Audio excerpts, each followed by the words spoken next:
The Swiss Family Robinson, Chapter 32, Ostrich Training. We started early next day to proceed on our way and presented a most singular cavalcade.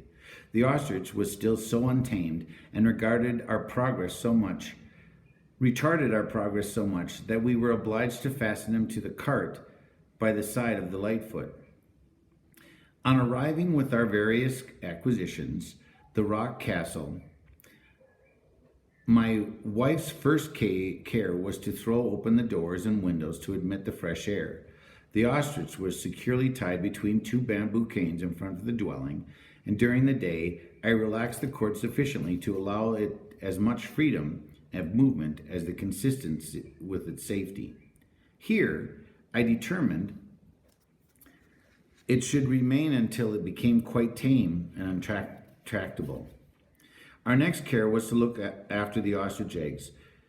Those which we fancied contained young birds were wrapped in wool. I then constructed a drying oven to be kept at a proper temperature as shown by a thermometer, in the hope that we might be able to hatch by artificial heat, in the way that the Egyptians are accustomed to do with eggs of their poultry. 4 young birds were ultimately hatched, but they all died within a few days. These arrangements employed us 2 days, and now several duties presented themselves, all apparently of equal importance. The cultivation of a piece of land to receive wheat, barley, and maize, and another piece for rice, the taming of the ostrich, and the preparation of the skins of the animals we had captured in our last expedition. We decided that agricultural work was the most important, and the animals, being now accustomed to the yoke, were made useful in drawing the plow. But the plowshare was a light one and did not turn up the earth deep enough. We had consequently to dig, hoe, and work with all our strength. It was not possible to follow the laborious employment during the heat of the day. We therefore worked for 2 hours in the early morning and another 2 in the cool of the evening. During the intervals of rest, we undertook the training of our new captive, the ostrich, but with little success, for it appeared untamable. I was therefore compelled to use the means adopted in taming the eagle, and stupefy the poor creature with the fumes of tobacco. The powerful effect of it had rather alarmed me, for the bird fell to the earth and remained for some time motionless. When at last it raised its head, I lengthened the string, that it might get up and walk around the bamboo canes to which it was tied. My wife then brought all kinds of nourishments, which she thought the creature would eat. But although subdued, it refused everything that was offered it for 3 whole days, and became so feeble and weak that we feared it would die. At a last resort, she made balls of crushed maize mixed with butter, one of which she placed inside its beak.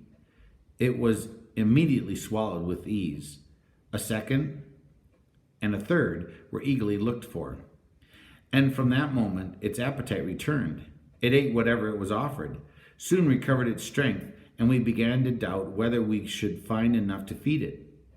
The boys were surprised one day to find that the creature swallowing some small pebbles, but I explained that the ostrich requires these to enable it to digest food, just as the small birds need gravel. Whirlwind, as Jack had named it, lived principally on vegetables, maize, and acorns, and at last became so tame that we could do as we liked with it. In less than a month, it had been trained by Jack to walk and run with a boy on his back so cleverly, and to sit down, get up, and gallop at command, that I began to consider to what extent we might make it useful of a riding horse. I could easily contrive a saddle, but how could a bit be made to suit a bird's beak, or reins to guide an ostrich? In my embarrassment, I was also almost inclined to give up, when I recollected that the change from light to darkness, or the contrary, had great influence over the creature, and I conceived the idea of making a leathern hood, somewhat like that worn by Fritz's eagle. It was to reach from the back of the head to the commencement of the beak in front, and to have holes cut in it for its eyes and ears. Having fitted it to the bird's head, I fastened a ring on each side, and my wife sewed it on strings for tying it under its throat.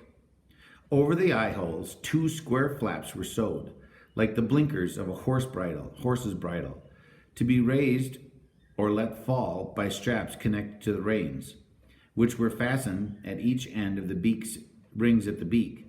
I hope by this arrangement to guide our feathered courser, for if the rider wished to go straight forward, both eye holes would remain uncovered. To make the creature turn to the left, the blinker over the right eye must be shut, or if to the right, the left eye must be covered. To stop the bird, the light must just be shut out from both eyes. The performance proved more difficult to carry out than I had expected, but by degrees the tormented animal submitted and appeared to understand in very short time the meaning of the covered or uncovered eyes, and to obey the movement of the bridle. The saddle was placed near the neck of the ostrich, partly resting on the shoulders and partly on the back, being fastened by a girth under the wings and across the breast.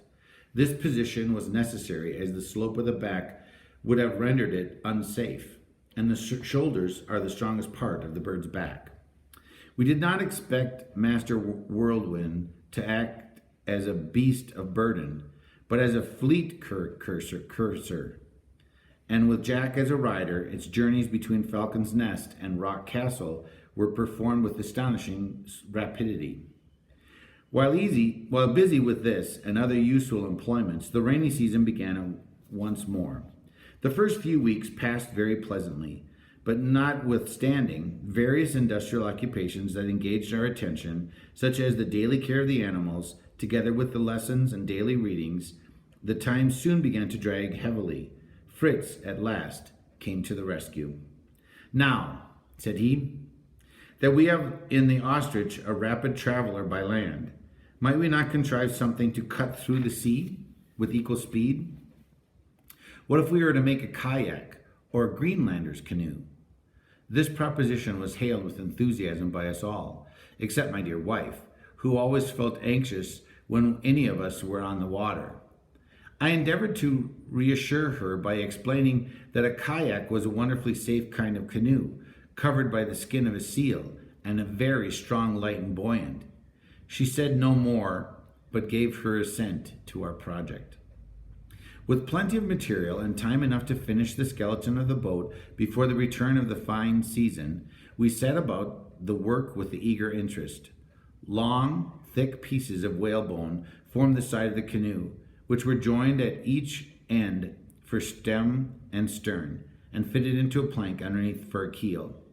Split bamboo canes built up the sides over the whalebone curves, and the keel, which was the last 12 feet, was strengthened by a brand of copper running the whole length, into which I fixed an iron ring for mooring the boat. That's like tying up the boat. The deck was also made of split bamboo canes and extended over the whole of the canoe, except at the opening in the middle, in which the rower would sit on a movable seat and use oars or paddles. All this occupied us so completely that the rain passed away, and the sun shone bright and clear before our canoe was quite ready to be launched. The sides were covered with skins of young sharks, and in the forepart a mast with 3 concerned sail was fixed. When at length a little skiff was launched on the water, it bounded like a leathern ball and floated so lightly that it drew only about an inch, or maybe 2 in the water. That means it only went down in the water, so it wasn't very heavy. Before Fritz, whom I considered the rightful owner, could be trusted out in sea alone in this fragile boat, his mother tried her ingenuity in making him a swimming dress. It was like a double sack, with openings for the head, arms, and feet. The material was soaked in a solution of India rubber, and the double portions, or rather the outside of the lining, being closed sewed together around the edges, with such sufficient opening between them to inflate with air like a balloon. The material having been made airtight, and the little opening closed with a cork, the dress would float and so support the wearer. At length, one fine morning, it was settled that Fritz should attire himself in his swimming dress, which he had purposely inflated with air to prove it. He was welcomed with shouts of laughter, for the dress stuck out before and behind in the most ludicrous manner. So it was like huge in the front and the back. Without seeming to notice the laughter, he marched forward with great gravity, entered the water, and paddled like a duck across the creek to the shore of Shark's Island. With a shout of triumph, he turned and swam back to us, and then entering his new canoe, he showed us how dexterously he was able to maneuver it.